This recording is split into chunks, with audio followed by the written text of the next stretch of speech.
Welcome to another episode of The Brand Called You, a podcast and podcast show that brings you leadership lessons, knowledge, experience, and wisdom from thousands of successful individuals from around the world. I'm your host, Ashutosh Garg, and today I'm privileged to welcome a very senior and accomplished tech entrepreneur from Austin, Texas, but talking to us today from Bangalore, India, Mr. Sandeep Chennakeshu. Sandeep, welcome to the show. Thank you, Ashutosh. It's a privilege. Thank you. Sandeep is a business transformation veteran. He's an author of a book titled Your Company is Your Castle. He's currently the Chief Operating Officer of Under Inc., UHNDER. I hope I have the pronunciation right.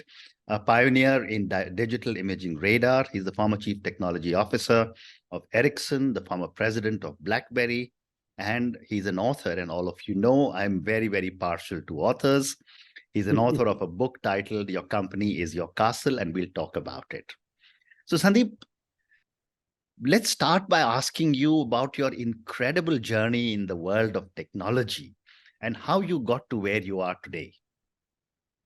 Well, thank you. It all started with a love for mathematics. My parents encouraged me to pursue it, and I ultimately got a PhD. Wow. And then 34 years have flown since. I was fortunate to have got into mobile phones. At the very beginning. I started in 1988 in mobile phones and got the opportunity to build 2G, 3G, and 4G phones and launch them for Ericsson first in the world. And then that led to me actually living in the United States and Sweden and coming back. And then I switched fields and I went more into semiconductors. Okay. Building various semiconductors for medical electronics, consumer electronics, and automobiles. And then a few years later, I switched again and went into software for all these different areas. Again, medical electronics, nuclear power plants, high-speed rail, automotive, or cars, essentially. And, it's been a wonderful journey, actually, working with brilliant people and launching products all around the world. Amazing. And, you have led Blackberry. And for many years, I was one of the greatest fans of Blackberry. I still have on my table my last 3 Blackberries, which are no longer usable. But I want to ask you, as a company which really pioneered the smartphones, what have been some of your lessons? Yeah, I actually came to BlackBerry after their heyday. Okay. So I was actually brought in with a few other consultants by 2 investors who wanted to invest in BlackBerry and transform it. And so as a consultant, my first job, because they were bleeding at that time, and I was brought in along with the others and the new CEO, John Chen, stem the bleeding and help actually turn the company around. That led me to actually getting a job BlackBerry as the president of BlackBerry Technology Solutions. These were 5 divisions of BlackBerry, right? Very small, that were essentially working on software and intellectual property. And I led that for 4 years. Wow. And was able to actually generate a significant amount of traction. The revenue grew at about a little over 25% a year, compounded annual growth rate, and a significant profit engine for the company. But it was all in the software and services business. Amazing. So Sandeep, now let's move to your book. Your company is your castle. Before I ask any questions, I'm going to ask all our viewers and listeners to go and check out Mr. Sandeep Chennakeshu's book, Your Company is Your Castle. I'll go and check it out myself. So tell me about your book and your hypothesis when you wrote the book. Yeah, for many years, I had been using the analogy of a house to describe how to build a business. And I found that houses don't last for very long. Correct. So I wanted a different metaphor or extended metaphor or analogy on, how to build a resilient business. When I started off, and that's how I came up with the castle. But, when I started off in my business career, I knew a lot about technology, or at least I thought I did, but nothing about business. And I made a lot of mistakes. But every stumbling block became a stepping stone for success. And I started building a framework on which to build a resilient business. And I hope that when I wrote the book, I would be able to transfer some knowledge through my experiences that would help others in building businesses without going through the pitfalls I went through.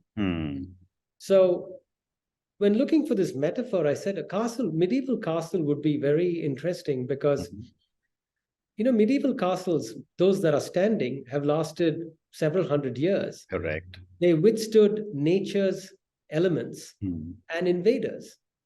Likewise, a company has to withstand macroeconomic factors like recessions, depressions, and also pandemics, as we've all witnessed in the last few years. Correct. And also withstand invaders who are competitors.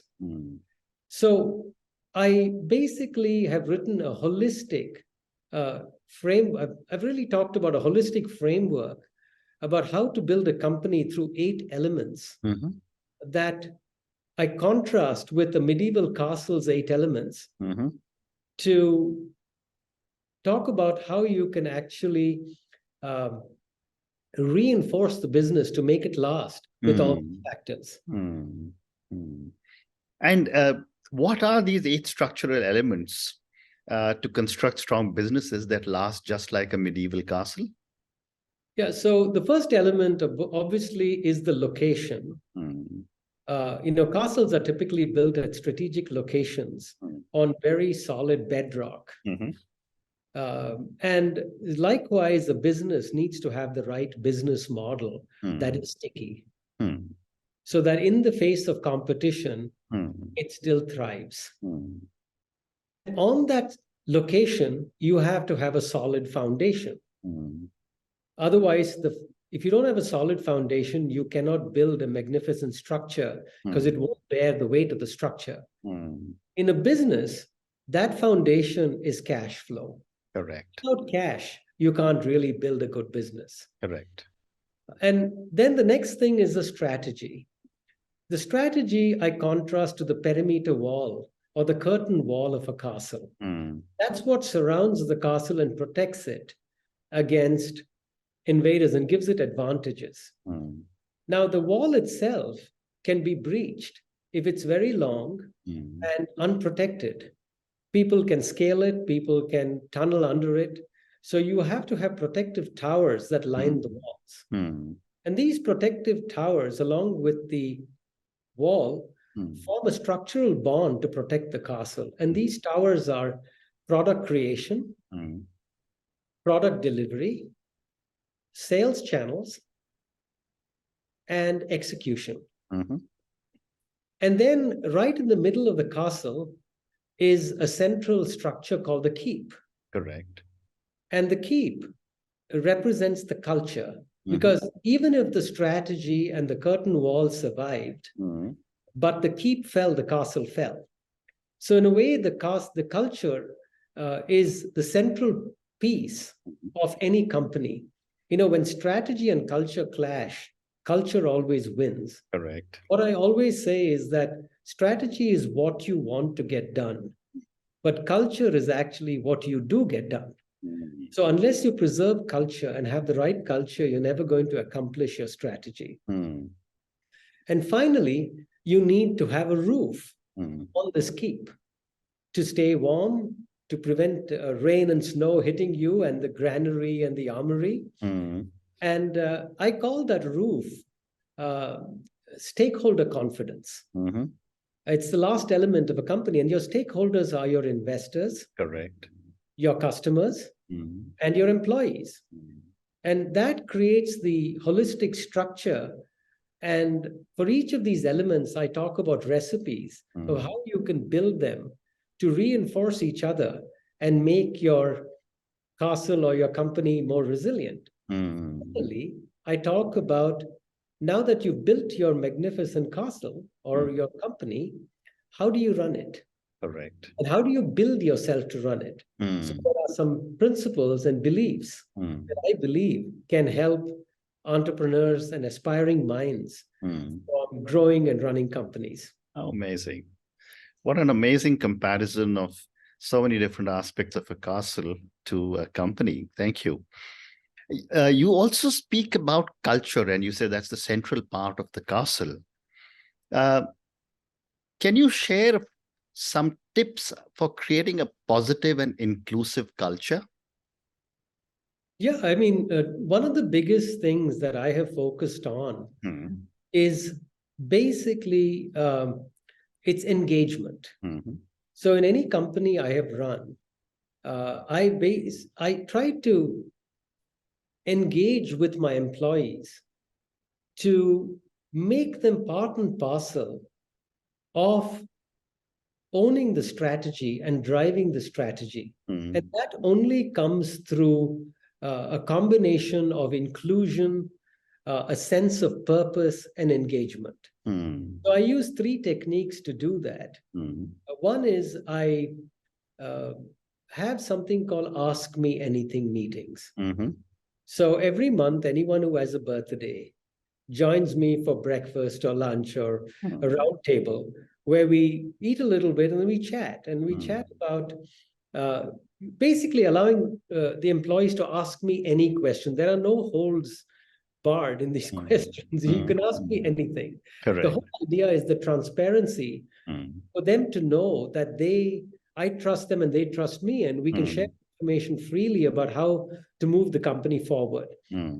The second aspect is I have regular town halls where I try to record feedback from customers and bring that, and very candid feedback, that everyone knows how we are doing from the eyes of the customer and the voice of the customer, rather than our own opinion of how we are doing. And the third is writing a regular newsletter where I want to report to the employees what myself and my executives or the leadership team, what are we doing for the company? Because typically you have everyone wanting the employees to report to management what they are doing. This is our way of showing what are we doing to move the company forward.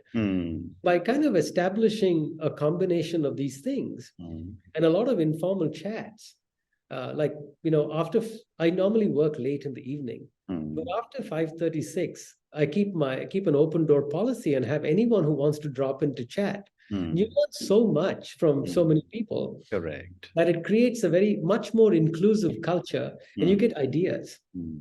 So I think that has helped me a lot in creating a rather transparent way of working with the broader employee base. Very interesting. Thank you for sharing.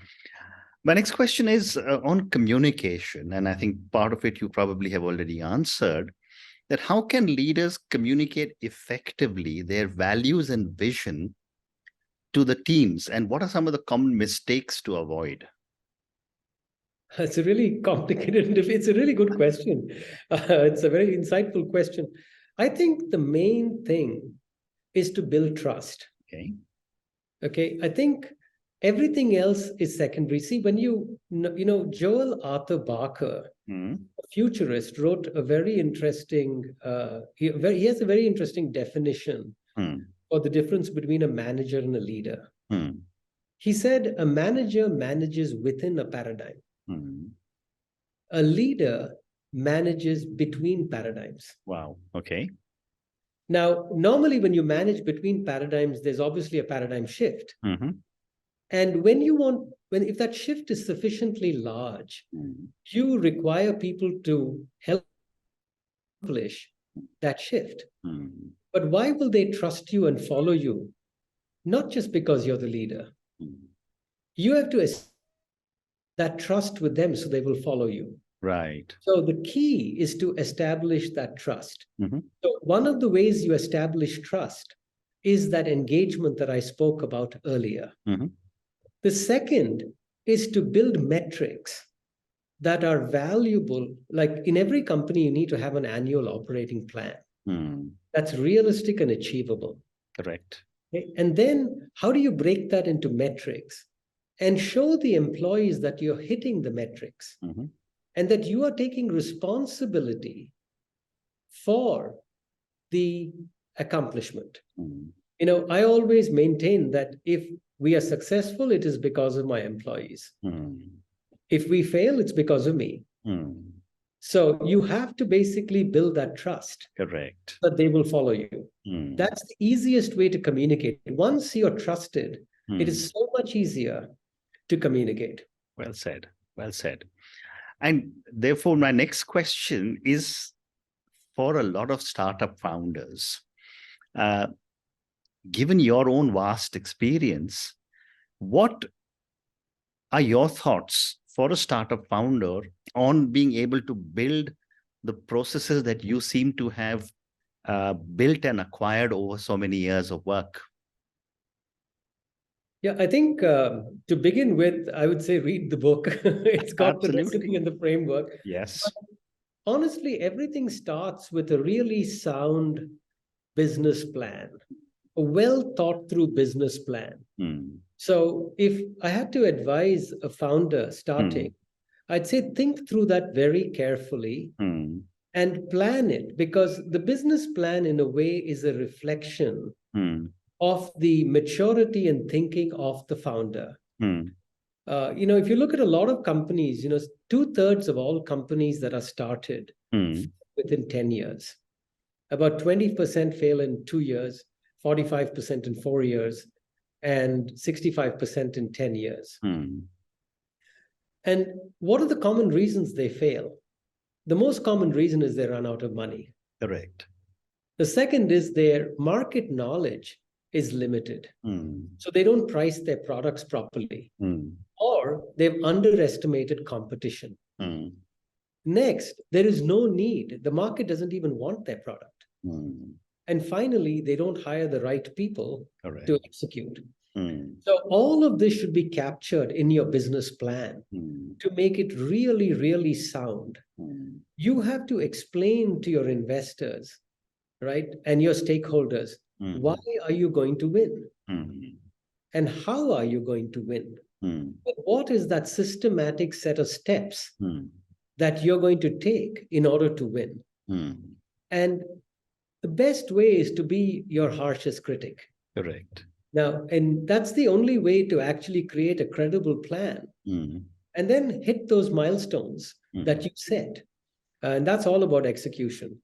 And that means you need to have the right team. Correct. You need to be able to execute to your plan. But the details are actually exactly what I outline throughout the book. Absolutely. No, I'm going to certainly order your book, and I'm sure a lot of viewers and listeners will check out the book as well.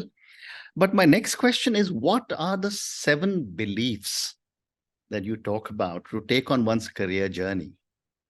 That's thanks. I can, you know, everyone's journey is a personal journey. Correct. So what worked for me may not work for others. But the following 7 beliefs I hold very dear to my heart, and it's what I tell my children. It's what I tell my mentees. Yeah. And I do extensive mentoring. So the first one is, I say, dream with conviction. You know, in 1983, I was sitting in Saskatchewan doing my master's in the library. It was winter and snowing outside. And I was reading an article on mobile phones. And I was fascinated. I said, this is going to be the future. And everybody told me, Sandeep, you're stupid. You know, a big consulting company thinks that, hey, you know what? You're not going to, not even 1 million phones would be sold by the year 2000. In 1983-84, these mobile phones were backpacks that were strapped on people's backs. Correct. And they said, if you go and do your PhD, remember, you're an immigrant. You might even not even get a job. Why aren't you going into signal processing or something like that? Well, I said, no, I think this is going to be the future. All technology evolves. And I just went headlong into it, and I've never regretted it. I think it propelled my career. Second belief is get out of your comfort zone as often as you can. Correct. So every few years, I try to do something new. I started off as a researcher, was head of research at Ericsson, and had a very cushy job, and I was respected around the world. But I said, hey, you know what? I'm researching products that I have no idea how to build. So I decided, I volunteered for the first job to go build products. And I said that was the hardest, because I went from being an expert to being someone who knew nothing. Okay. It's you have to get used to being the runt in the litter. Absolutely right. Well said. But after some time, you basically calibrate your mindset, you relearn. And I learned from everyone, you know, and as Bertrand Russell says, right, conquering fear is the first step to wisdom. Absolutely. So once I was past the fear stage of learning, and I started learning new areas. And I repeatedly did this once I got the formula. And after a few years, I was the only one in the group who had basically rotated through every department. Wow. So it was natural that they made me the general manager. So, and then the CTO, and you know, things got better and better. Correct. A few years later, I volunteered to transform broken companies, and a few years later to become a management consultant. And so I constantly try to evolve. The third belief is learn from success and failures. You know, successes are always,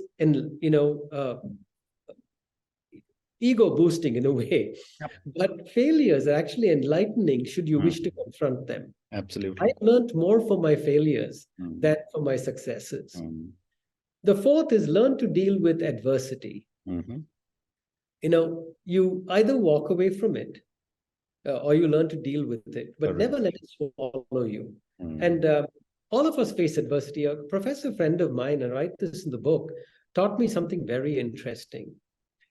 You know, I was very upset that I was overlooked for something. And he said, Sandeep, look, if you have one sandwich on your plate and someone took it from you, you should be upset. But you're a guy with a lot of sandwiches on your plate. Yes. Why do you care? You know, look forward. Basically, it meant to say, there are going to be so many opportunities. Don't dwell on the past, dwell on the future. Absolutely. The next one is get battle tested.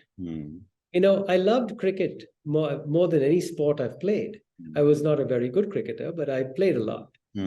And, you know, there's no amount of practice in the nets that matters. What matters is right in the middle against a formidable opponent, right? Then your technique, your temperament, and your talent comes to the front. Correct. Okay, and so go get battle tested, volunteer for assignments that will challenge you. You will never know your limit till you stretch. Take comfort in the words that, you know, steel is forged by repeated heating, beating, and cooling. Okay, and that's the only way to get battle tested. The sixth principle is be curious. A Jesuit priest who was a teacher of mine, I went to St. Joseph's, and it's a Catholic school, and taught me, he said, be curious. And so every day, you know, I try to note down things I don't know about. You know, you and I might be having a conversation. You'll tell me interesting things. I might not totally understand it. I note it down in a book. And then I go try to find out about it. And I don't need to be an expert, but I need to learn, constantly learn. Knowledge is very powerful if used properly, and it brings respect. So I've always tried to learn and evolve my own thinking. And another saying comes to mind. It's by Lord Thomas Dewar. It's one of my favorite sayings. It says, the mind is like a parachute. It only functions when open. Wow. And then the last one is stay true. You have to believe in yourself. No one will believe in you more. Correct. You don't have to say things to be popular. Right? What is important is you walk your talk. Whatever you say, go and do it. And it's the last quote I will leave you with. I said, success is a product of unremitting attention to purpose. That was by Benjamin Disraeli. Amazing. So Amazing. I'll stop with my... No, this is fantastic. And, I could keep talking to you, Sandeep, because of the vast knowledge you have, but we've run out of time. But I really want to say thank you so much for talking to me about your book. Thank you for talking to me about the 8 structural elements. Thank you for talking to me about the 7 beliefs. Thank you also for talking to me about so many different aspects of leadership and so many different aspects of running companies and your advice for startup entrepreneurs. Thank you again for speaking to me, and good luck to you. Thank you, Ashutosh. Thank you again. It's a privilege. Thank you again. Thank you. Thank you for listening to the Brand Called You videocast and podcast, a platform that brings you knowledge, experience, and wisdom of hundreds of successful individuals from around the world. Do visit our website www.tbcy.in to watch and listen to the stories of many more individuals. You can also follow us on YouTube, Facebook, Instagram, and Twitter. Just search for the Brand Called You.